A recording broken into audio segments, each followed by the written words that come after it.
The moment the flight attendant's sharp voice echoed through the cabin, Laura Mitchell felt her stomach twist into a knot. Something was wrong. She had flown before, but never had she felt this immediate, suffocating tension, until now. Beside her, her 7-year-old son, Ethan, was chattering excitedly about flying, his small hands gripping the armrest as he gazed out the window in pure awe. It was his first flight, a moment that should have been filled with wonder. Instead, it was quickly turning into something else entirely. "Ma'am, control your child." The words hit Laura like a slap. Ethan stiffened, confusion washing over his innocent face. He wasn't misbehaving, just talking, just being a kid. Yet the flight attendant's cold, piercing glare told a different story. Laura's pulse thundered as passengers turned their heads to watch. Some whispered, some frowned, but no one spoke up. This wasn't just about a child being told to quiet down. It was deeper, more insidious.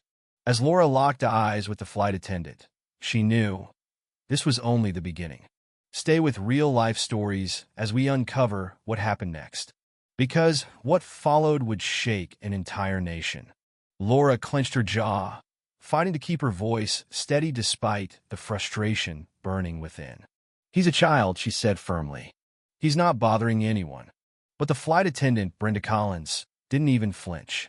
Her gaze wasn't just authoritative, it was sharp, cold. "We need to maintain a calm environment for all passengers," Brenda repeated, her tone dismissive, as if Ethan's innocent excitement was a disturbance rather than what it truly was, a child's joy.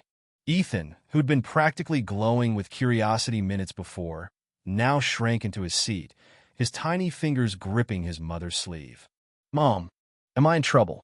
His voice was small, uncertain. Laura's heart cracked. "Of course not, baby," she whispered. But the damage was done. Whispers swirled through the cabin. Some passengers nodded in silent support, while others avoided Laura's gaze. She felt it, the heavy, familiar weight of unspoken judgment. She'd seen this before. How certain people, in certain spaces, expected her and her son to be smaller, quieter, invisible. Minutes later, Brenda returned. Her expression was even harder, her voice clipped. "We're about to begin final checks, and there's still too much noise from this row." Laura's chest tightened. This wasn't about noise. It was about control. Before she could respond, a calm, firm voice rose from a few rows ahead. "Excuse me," the man said, loud enough for all to hear. Laura turned. Daniel Reed, an attorney seated 2 rows forward, had twisted in his seat to face them. His tone carried weight, the kind of voice that wasn't afraid to challenge authority. "I've been sitting here the whole time," Daniel continued, "and I haven't heard this child causing any problems." Brenda's jaw tensed. "Sir, this doesn't concern you." "Oh, it absolutely does," Daniel shot back. "If you're unfairly targeting a passenger. A child, no less." The cabin stirred. A phone screen lit up as someone started recording. Brenda's posture stiffened as she realized she was losing control. But instead of backing down, she doubled down. "I'm simply ensuring a smooth flight for all passengers. If you have concerns, I suggest you contact corporate."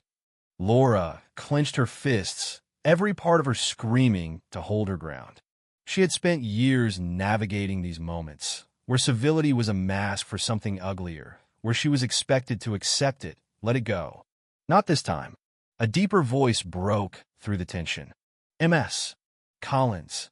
The captain, Captain Henry Lawson, stepped into the cabin, his face unreadable, but his tone left no room for argument. "Step aside." Brenda hesitated, just for a moment, then obeyed, moving stiffly as the captain took her place. "Ma'am, I apologize for the disturbance," he said to Laura before turning back to Brenda. "We need to have a conversation." Passengers sat frozen as Brenda followed the captain toward the front. Laura exhaled a shaky breath, gripping Ethan's hand tighter. His wide eyes still searched hers for reassurance. "It's okay, baby," she whispered, though her heart knew better. Because this wasn't over. Inside the galley, Captain Lawson closed the door behind them. His expression was hard. "This isn't the first complaint we've had about you, Collins." Brenda's face flushed. "Captain, I was just—" You were just humiliating a child in front of a plane full of passengers. His voice was calm, but each word landed with force. We're already under scrutiny for incidents like this. I'm not letting you add fuel to the fire. Her heart sank. Hand over your badge. Her fingers trembled as she unclipped it. You're pulling me off the flight?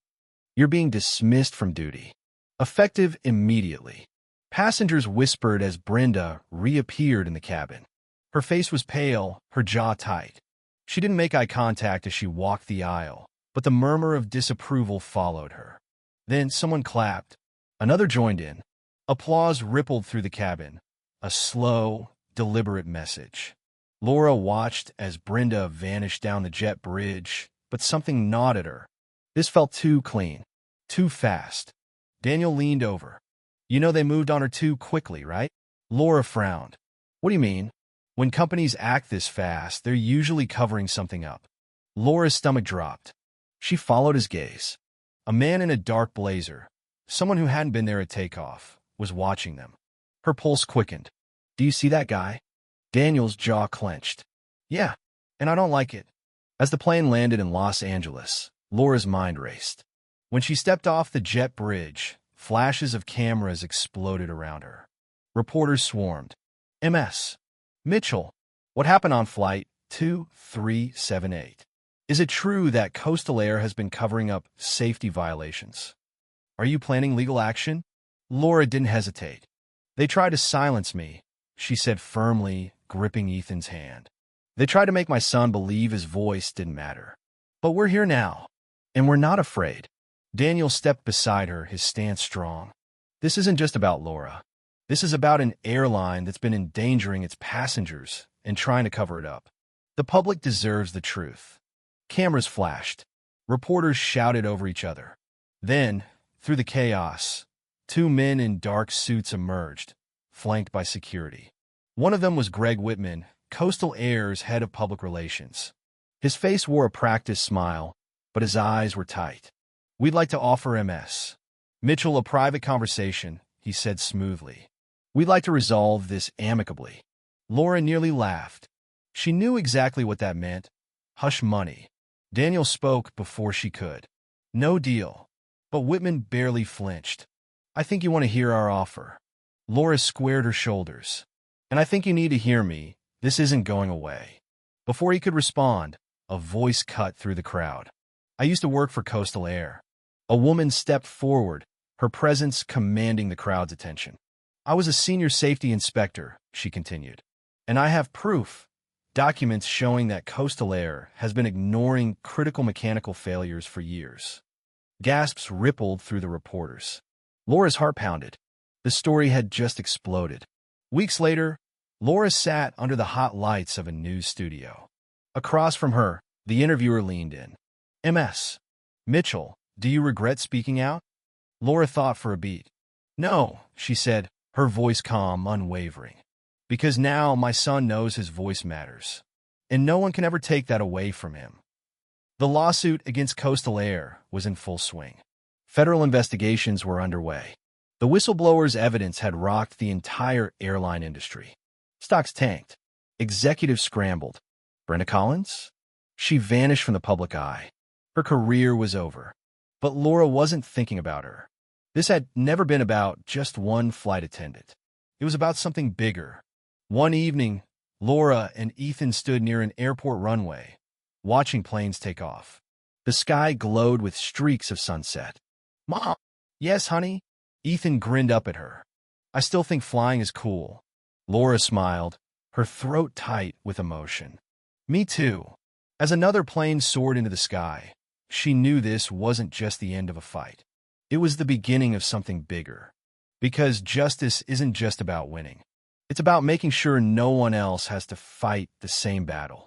And Laura Mitchell was ready for whatever came next.